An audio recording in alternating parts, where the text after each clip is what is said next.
Good afternoon. So as you heard, my name is Emily Hawkins, and I go to Livermore High, where I swim and play water polo. Before I begin to explain my experiences as a student athlete over the years, I'd like to thank the board for the recognition of the other finalists who are here and of myself today. Receiving this kind of honor and going through this process is something really amazing, and I've really been looking forward to speaking today. So, as a swimmer, I learned a lot of things. I learned how to float, how to kick, pull water efficiently. When I began to play water polo, I learned even more. I could tread water and throw a ball. I learned the rules of the game and how to aim for that perfect high corner shot. In general, as an athlete, I learned how to increase my endurance, persevere through the toughest sets, and even build muscle. But the greatest transformation that has taken place over my high school years has not been a physical one.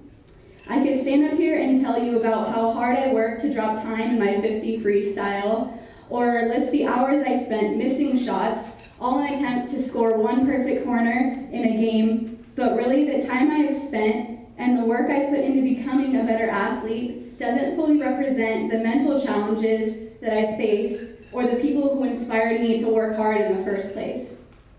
My freshman year of high school, I played water polo alongside my older sister, Michelle, who was team captain, had excellent grades, a supportive group of friends, and a drive that I never thought I could match. To put things in perspective, she had an award named after her my freshman year, and no, I didn't receive that award, and neither did anyone else for that matter, but that's beside the point. I came up from a family of siblings who were celebrities in my world. When you grow up beside 6 other siblings who are all good athletes, good students, and good leaders, it can become quite hard to distinguish yourself. I felt a little astray after my sister graduated. I was no longer trailing behind in another's shadow. Instead, I was the example. I came home each day to my little sister, who caught my every action and mimicked them herself. She was my little reflection that followed me to school, practice, and the living room.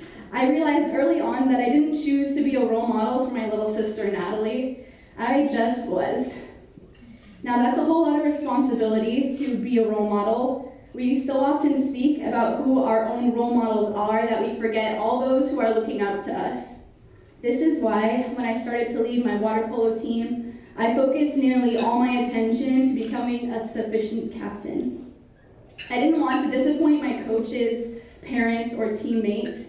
I was overwhelmed by the expectations of older siblings, teachers, and those expectations I had set for myself. But here's the good thing about us athletes. We work well under pressure. With an amazing group of girls playing beside me, I quickly learned that success is attainable, and the pressures I was feeling would all be worthwhile.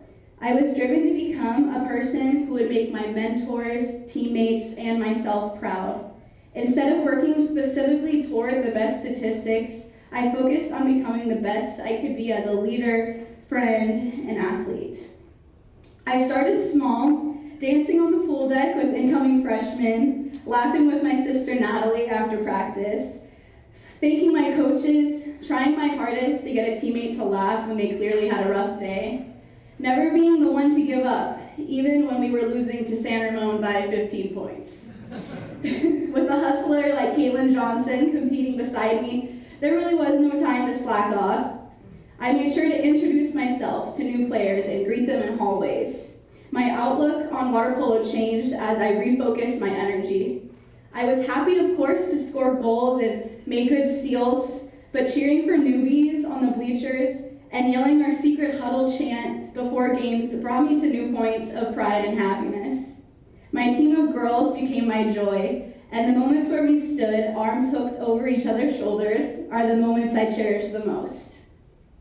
I learned in my upperclassmen years of water polo that embodying an attitude of self-improvement and encouraging others would benefit not only myself, but my entire team.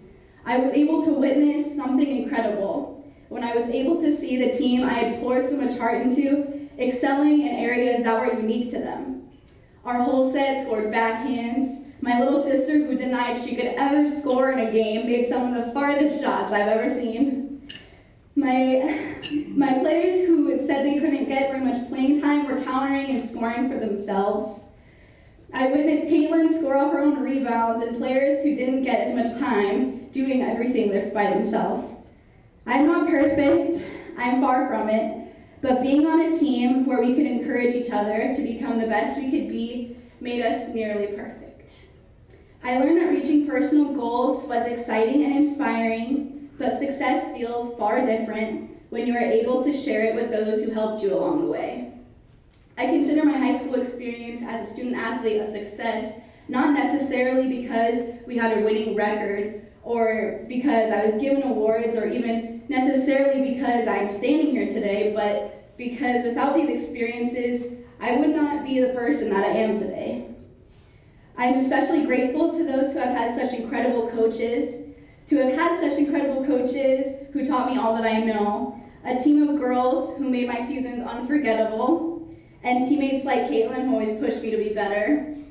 Not to mention siblings who held high standards for me, parents that always told me I could do it, and lastly for sports that allow me to express my passion. Thank you.